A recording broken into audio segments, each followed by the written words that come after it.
नर्मदे हर। नर्मदा परिक्रमा एक विलक्षण अनुभूति के 97वें भाग में मैं डॉक्टर सुरुचि अग्निहोत्री नाइक आप सभी का स्वागत करती हूँ।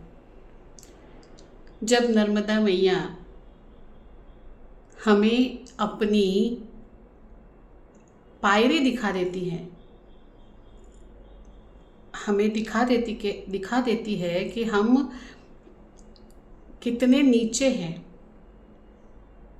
मान लीजिए सीढ़ियाँ हैं और सीढ़ी पे हम किस सीढ़ी पे खड़े हैं, हमारे ऊपर कितने लोग हैं, हमारे नीचे कितने लोग हैं,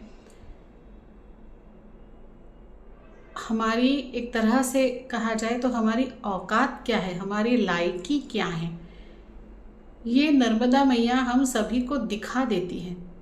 बस उसका दिखाने का तरीका कुछ अलग होता है।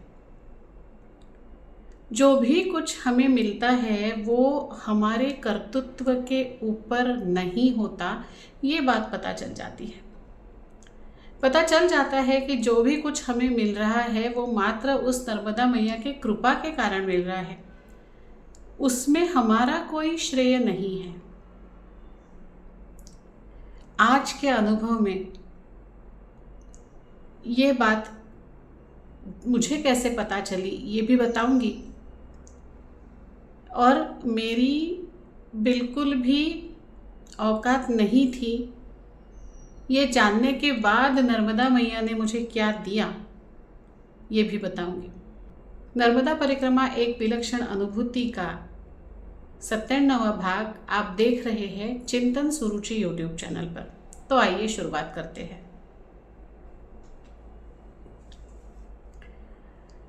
पिछले भाग में मैंने आपको बताया था कि नायक जी ने हमारी बहुत सहायता की थी और कितनी दूर तक वो हमारे लिए टिफ़िन लेकर आया करते थे।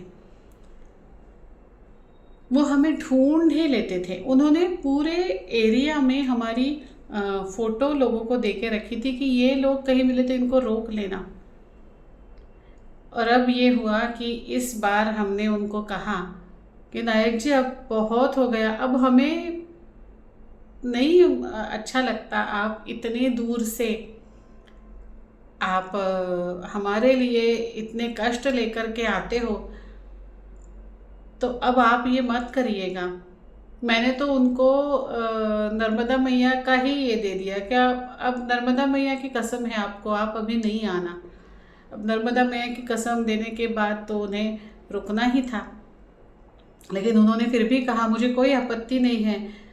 लेकिन हमें पता होता है ना, हमें पता होता है कि हम इस लायक नहीं है कि कोई इंसान घर से टिफ़िन बनवा के इतनी दूर तक, डिंडोरी के पहले से वो रहने वाले हैं, डिंडोरी के भी पहले के रहने वाले हैं, वहाँ से इतने दूर तक रोज़ हमारे लिए टिफ़िन फ्रूट्स लेकर के आ रहे हैं। ये इतना सब जो हमें मिल रहा था, मुझे तो समझ में आ रहा था कि ऐसा मैंने कुछ नहीं किया है कि कोई इंसान मेरे लिए इतना कुछ करे, फिर भी ये मुझे क्यों मिल रहा है? क्योंकि ये नर्मदा मैया की कृपा रही है मुझ पर, मेरे अपने लिए नहीं। और जब ऐसी चीज़ें होती है ना, धीरे धीरे पता चलती है ना, तब समझ में आता है ये तो इतना बड़ा है, इतना सा भी मिलने की मेरी औकात नहीं है।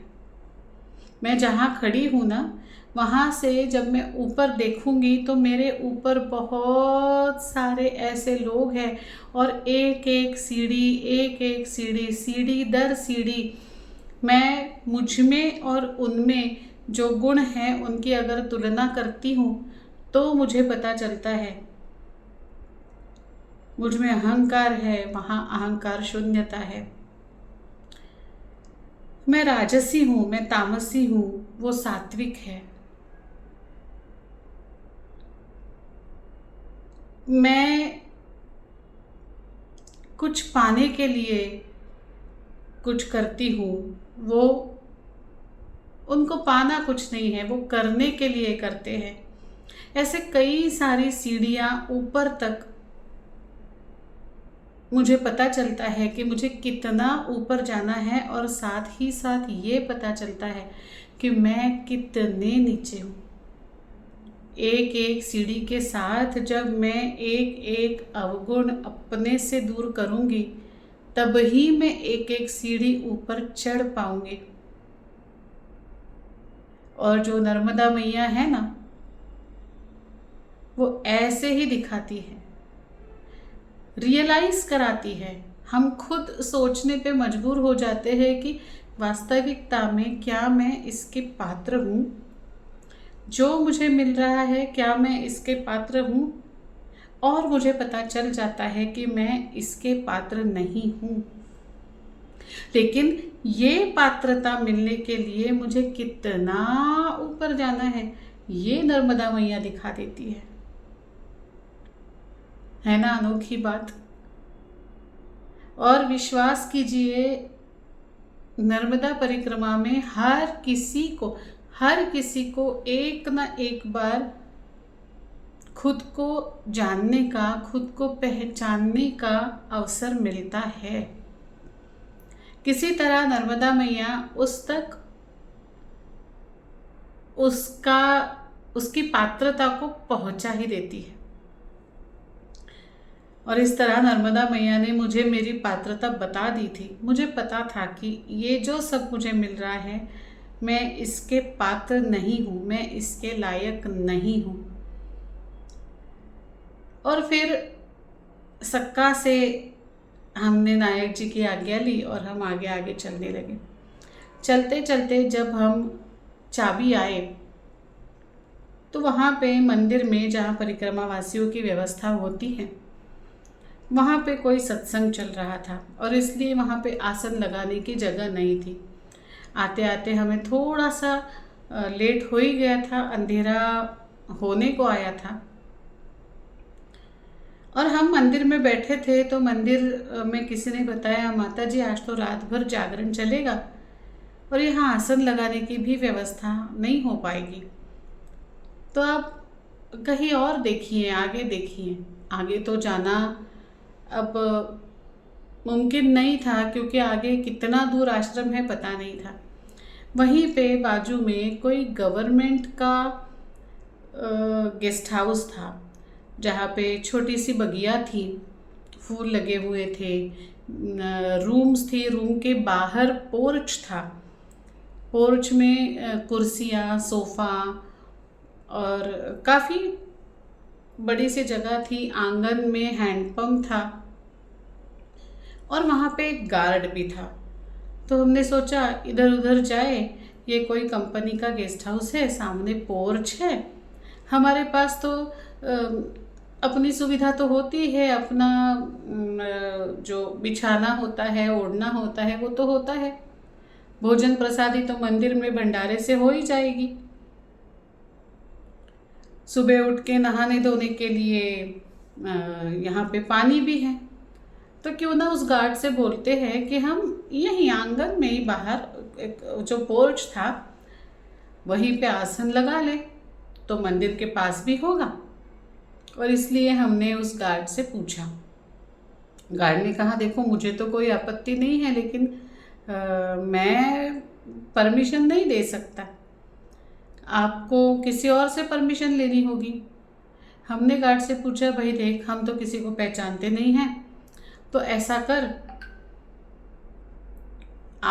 तुम ही देख लो किससे बात करानी है, करा दो, तो हम बता देंगे किससे बात, मतलब हम बात कर लेंगे कि भैया जी हमको आज की रात बस हमें निकालनी है, और हमें कुछ नहीं चाहिए, थोड़ी सी 6 फीट की जगह चाहिए, आंगन में चाहिए, आपको रूम खोलने की भी ज़रूरत नहीं है, हम रूम में रहना ही नहीं चाहते, हमें आंगन में ही रहना है। जितनी देर हो सके हम जागरण में बैठेंगे, लेकिन थके हैं तो शायद पूरा नहीं बैठ पाएंगे, तो हम आके अपना विश्राम कर लेंगे। और गार्ड भैया तो 24 घंटे थे, तो सुरक्षा की भी कोई बात नहीं थी। उन्होंने फ़ोन लगाया, गार्ड भैया जो थे उन्होंने फ़ोन लगाया और किसी और को भी फ़ोन लगाया। हमने कहा क्या हुआ, तो उसने कहा कि नहीं वो तो हो जाएगा, आप चिंता मत करो, थोड़ी साफ़ सफाई करनी है। तो हमने कहा झाड़ू वाड़ू होगा तो दे दो, हम झाड़ू लगा लेंगे, और क्या साफ़ करना है, झाड़ू लगा लेंगे, हमारा आसन लगवा लेंगे। तो उसने कहा नहीं नहीं, आप थोड़ी देर रुको, अभी तो समय है ना आसन लगवाने को, अभी तो आप मंदिर में हो ना। उन्होंने कहा हमको हमारी पूजा पाठ करनी है। तो उसने कहा ठीक है, आसन मत लगाओ। वहाँ पे एक पोर्च के एक कोने में एक छोटी सी कृष्ण जी की मूर्ति भी थी। उसने कहा वहाँ कान्हा जी है, आप वही अपना पूजा पाठ कर लो। हम अपना पूजा पाठ करने लगे, इतने में 2 लोग आए। उन्होंने रूम खोली और अंदर गए। तो हमें लगा शायद यहाँ पे कोई रह रहा है, गेस्ट हाउस ही था वो, तो यहाँ पे कोई रह रहा है, उनको आपत्ति तो नहीं है कि भैया हम यहाँ आपके रूम के सामने आसन लगा के सोएंगे, तो आपत्ति तो नहीं है। तो ये हम पूछते, उसके पहले वो 2 लोग चले गए। थोड़ी देर में फिर से वही 2 लोग आए और इस बार उनके हाथ में एक बड़ा सा टिफ़िन था। और वो गार्ड भैया मुझे बोले, तब तक हमारा पूजा पाठ हो चुका था और हम बैठे हुए थे, बिल्कुल मंदिर को लग के ही था। तो हम जो सत्संग चल रहा था मंदिर में, भागवत चल रही थी, तो वो भागवत सुन रहे थे, हम माइक पे चल रही थी तो हमको सुनाई दे रही थी। और वो टिफ़िन उन्होंने रखा और वो चले गए। फिर वो गार्ड भैया हमें बोले कि माता जी बाबा जी आप अंदर रूम में आसन लगाइए। हमने कहा हम तो रूम में आसन नहीं लगाते, हम तो नीचे ही सोते हैं और हम बेड पे सोते नहीं हैं, ऊपर बैठते नहीं हैं, और रूम में क्यों, रूम में क्या करना है। तो उसने कहा जिनको मैंने फ़ोन किया था ना, उन्होंने मुझे बहुत डांटा। उन्होंने मुझे कहा कि तुम परिक्रमा वासियों को ऐसे आंगन में सुलाओगे क्या, तुमको शर्म नहीं आती, तुम उनको रूम खोल के दो, उनको जो चाहिए वो उनको दो, मुझे परिक्रमा वासियों को कोई असुविधा हुई ये मैं नहीं सुनूंगा। अच्छा, अब ये तो थी बड़ी वाली रूम। बड़ी वाली रूम में सारी सुविधाएं थी। फिर एक और दरवाज़ा था, वो दरवाज़ा हमने खोला तो वो थी बाथरूम। अब बाथरूम कितनी बड़ी भैया, उसमें टब था, उसमें वॉशिंग मशीन थी, हेयर ड्रायर था, अलग अलग तरीके के वो शैम्पू वगैरह जो होते हैं उसकी बोतलें रखी हुई थी। क्या नहीं था मतलब। और बाथरूम भी कितनी बड़ी कि ये सारी चीज़ें, मतलब टब, कमोड की सीट, वॉशिंग मशीन, रस्सी नहीं, क्या पाइप लगाए हुए थे कपड़े सुखाने के लिए, वही आप अपने कपड़े भी सुखा दो धो के। इसके बाद एक डबल बेड जरूर वहाँ पे आ सकता है। इतनी बड़ी बाथरूम थी, हे राम, ये बाथरूम है कि क्या है। 2 रूम ही थे लेकिन इतने बड़े थे कि उसमें 2 ब्लॉक्स आ जाए आराम से, 2 फैमिलीज आराम से रह पाए, इतने बड़े थे। दिया है मैया ने आज, तो भैया ले लो। और हमने अपना आसन वासन लगाया, हमारा पूजा पाठ तो हो ही चुका था। अब हम भंडारा लेने के लिए जा ही रहे थे तो गार्ड भैया ने अच्छे से कांच की थालियों में जो टिफ़िन से भोजन आया था वो हमें परोसा। भोजन में दाल बाटी थी, हलवा था, चटनी थी, पापड़ था, कई सारी कढ़ी थी। तो ऐसे सारा उसने परोसा। मैंने कहा बाप रे, इतना सारा खाना किसने भेजा है।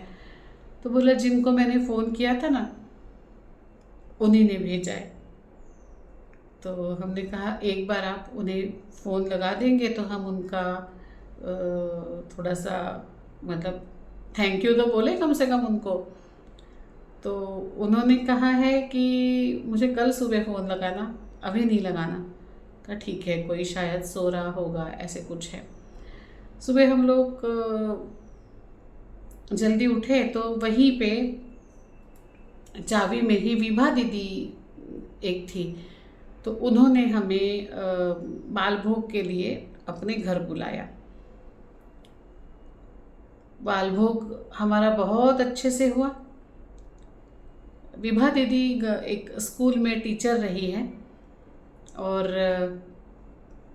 विभा दीदी के घर में बहुत सारे लोग थे। उनके पति थे, उनके बच्चे थे, उनकी सासू माँ थी। हम लोग मात्र बाल भोग के लिए वहाँ गए थे, लेकिन हमें इतना अच्छा लगा। और उसकी पहली रात मेरे पैर बहुत दुख रहे थे, तो विभा दीदी हमें सुबह का बाल भोग पाने के लिए, बुलाने के लिए वहाँ पे आई थी। तो उन्होंने देखा कि मैं अपने पैर पे हाथ रख के दबा रही हूँ। तब बजे होंगे रात के 8:30 के आसपास। विभा दीदी पास ही में रहती थी, वो घर गई, उन्होंने सरसों का तेल लहसुन डाल के गरम करके लाया और मुझे बोलने लगी, लाओ दीदी आपके पैरों में मल दो। मैंने कहा नहीं नहीं, मेरे पैरों को हाथ लगाओगे आप, मुझे अच्छा नहीं लगेगा। तो उन्होंने कहा नहीं, लेकिन आपके पैर में दर्द हो रहा है। मैंने कहा आप अब मुझे दे दीजिए, मैं लगा लेती हूँ। तो दीदी ने क्या किया पता है, बोले दीदी मेरे भी पैरों में बहुत दर्द हो रहा है ना, इसलिए मैंने अपने लिए तेल बनाया था, तो वही बस थोड़ा गर्म करके ले आओ। तो मैंने कहा आपके पैरों में कहाँ दर्द हो रहा है। मैं क्योंकि मेडिकल प्रोफेशन से हूँ तो मैंने सोचा दीदी को पूछूं। तो उन्होंने बताया घुटने के पास थोड़ा सा नीचे ऐसे मुझे बहुत दर्द होता है, तो मैं तेल लगाती रहती हूँ। तो आज सुबह से मेरे पैर में दर्द हो रहा है, लेकिन दीदी लाइए मैं आपके पैर में तेल लगा लूँगी। तो मैंने कहा नहीं नहीं, ऐसा तो नहीं हो सकता। उन्होंने कहा अरे दीदी कोई बात नहीं, आप मेरे पैर में लगा लेना। मुझे सुनकर इतना अच्छा लगा कि कोई कितना सरल हो सकता है। बोले पहले मैं आपके पैर में लगाऊंगी। मैंने कहा देखो आप झूठ बोलोगे, आप भाग जाओगे बाद में। एक काम करते हैं, मैं आपके पैर में लगाती हूँ, आप मेरे पैर में लगा दो। फिर हम दोनों बहनें एक दूसरे के पैर में तेल लगाने लगी और दूसरे दिन हम विभा दीदी के पास गए। अब बात आती है वो साहब की कि जिन्होंने हमें वहाँ पे गेस्ट हाउस में रहने के लिए रूम खोल के दिया था। तो हमने गार्ड भैया से बोला लगाओ आप फ़ोन। उन्होंने फ़ोन लगाया, हमने बात की कि बाबा जी आपने तो बहुत कुछ किया, हम तो वहाँ सिर्फ अनुमति चाहते थे वहाँ पे आसन लगाने की। आपने रूम खुलवाया, आपने टिफ़िन भेजा, आपने बहुत कष्ट किए। तो वो बोलते माता जी और अच्छा लगता जब मैं आपसे वहाँ आके मिलता। तो मैंने कहा बाबा जी हमें भी बहुत अच्छा लगता अगर आप आते, लेकिन हम आपको कैसे बोले कि आप आओ। तो उन्होंने कहा आप बस अपनी कसम वापस ले लो, आपने मुझे कसम दिलाई है ना कि आप अभी आना नहीं। हाँ, ये नायक जी थे, ये जो गेस्ट हाउस के जो कोई थे उनके पहचान वाले नायक जी थे। और जब ये चौकीदार का, गार्ड भैया का फ़ोन गया था, तब नायक जी वहाँ बैठे हुए थे और उन्होंने तुरंत बोला कि ये तो मेरे वाले माताजी बाबा जी हैं, तो आप चिंता मत करो, आप तो बिल्कुल खोल दो दरवाज़ा। और फिर वो जो अधिकारी थे, नायक जी के दोस्त थे, उन्होंने गार्ड भैया को बोला कि आप दरवाज़ा खोलो। देखो माता जी को जिसकी सेवा जिसके हाथों करानी है वो कराती ही है, बिल्कुल कराती है। मैंने उन्हें कसम तो दे दी कि आप आओ नहीं, लेकिन टिफ़िन तो उन्हीं के यहाँ से आया, उन्हीं की वजह से गेस्ट हाउस में हमें रहने की अनुमति मिली। और हमारी पात्रता नहीं थी, इतनी ज़्यादा सुविधा हमें नर्मदा मैया ने दी है ना। नर्मदा मैया की दुनिया अलग, इसीलिए मैं कहती हूँ कि नर्मदा मैया की दुनिया ही अलग है। यहाँ से हम निकले तो चलते चलाते धीरे धीरे आ पहुँचे देवगांव पे। देवगांव संगम जो है वो बूढ़ी माई और नर्मदा मैया का संगम है, और वहाँ पे जमदग्नि ऋषि की तपस्थली है। वहाँ पे भी बहुत सुंदर अनुभव आया, लेकिन वो इस भाग में नहीं बताऊँगी, वो बताऊँगी अगले भाग में। तब तक के लिए नर्मदे हर।